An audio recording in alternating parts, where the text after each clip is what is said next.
All right, music fans, welcome back. Harmless Dave here, talking about real music in real time for real people, just like you right there, just like me right here.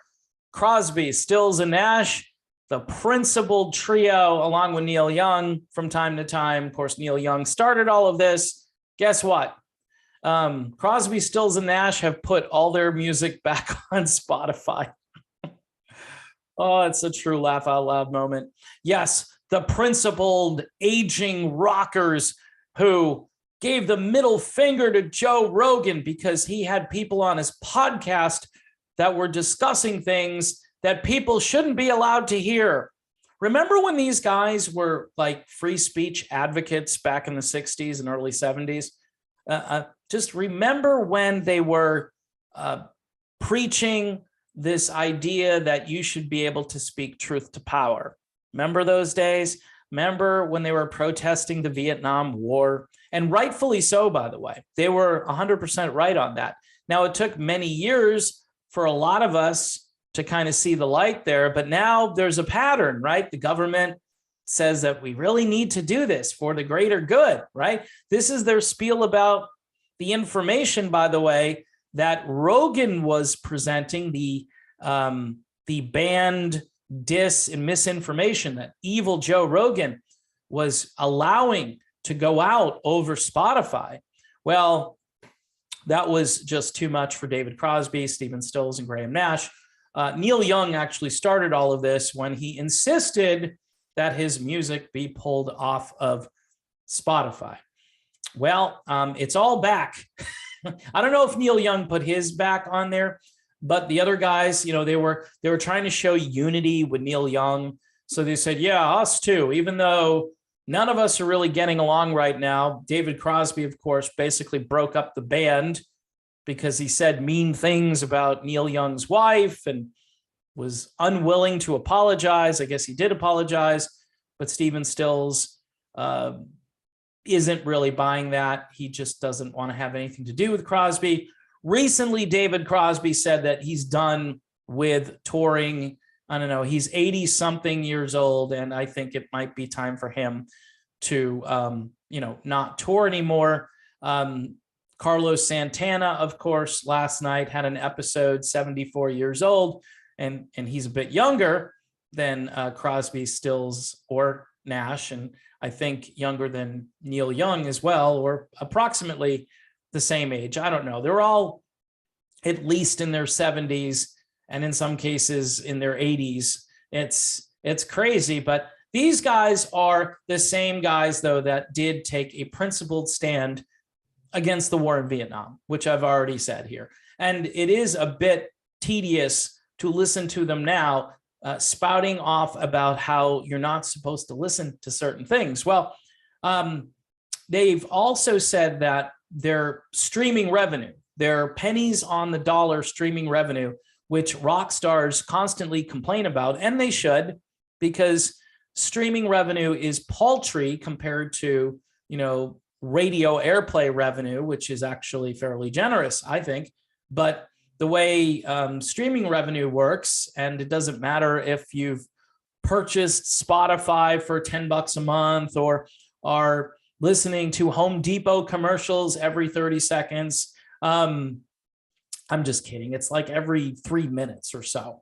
But the point I'm trying to make here is you don't get a lot of money from streaming revenue, but these guys have put it all on the line. They're going to donate all of the streaming revenue to charities that are helping people deal with the thing.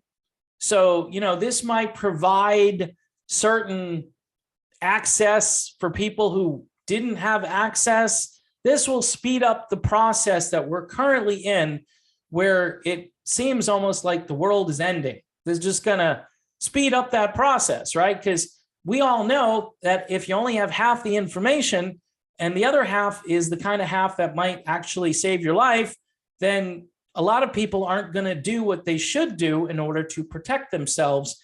Hence the idea that informed consent and free speech are important bedrocks of society, including making medical decisions for yourself and for your loved ones. In any event, The Rogan podcast continues on. And these guys, I think, had this idea that, hey, maybe everybody will pull their music off of Spotify. It's like a handful. I mean, look, it's bad enough now that Crosby, Stills, and Nash, they're not getting a lot of airplay anymore. I mean, yeah, there are a handful of songs. If I hear Southern Cross again, I'm going to shoot somebody. It's a great song, by the way. One of my favorite songs of all time. But these guys have a rather large catalog of songs to choose from. And instead, we choose the 2 or 3 that are permitted to be on the radio. I mean, it's just ridiculous. I mean, these guys were groundbreaking, innovative, important, all of those cliches when it comes to rock music in the early 70s, late 60s. Harmonies like nobody else, really. I mean, very unique, very original. And I respect that. And, I enjoy some of the music. Some of the music that they put out there is fantastic. If you really dig into it, you're going to hear some talented guys. Stephen Stills on guitar, just really different, really innovative. Graham Nash. I mean, without Graham Nash, those harmonies just don't harmonize the way they could. So all that to say that these guys just turned tail and they're running back to the revenue stream. They're going to donate this money for 1 month. 1 month.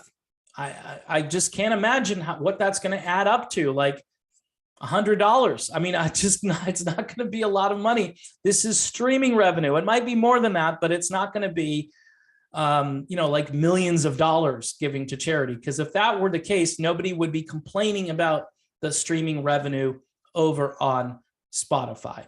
Anyway, my suggestion to everybody, go listen to the Joe Rogan podcast and also go off the grid. Go look for some real information. There are a number of other platforms that provide real, honest reporting about what's happening in places like, I don't know, Australia and the UK when it comes to this issue that we've been dealing with for about 2.5 years now.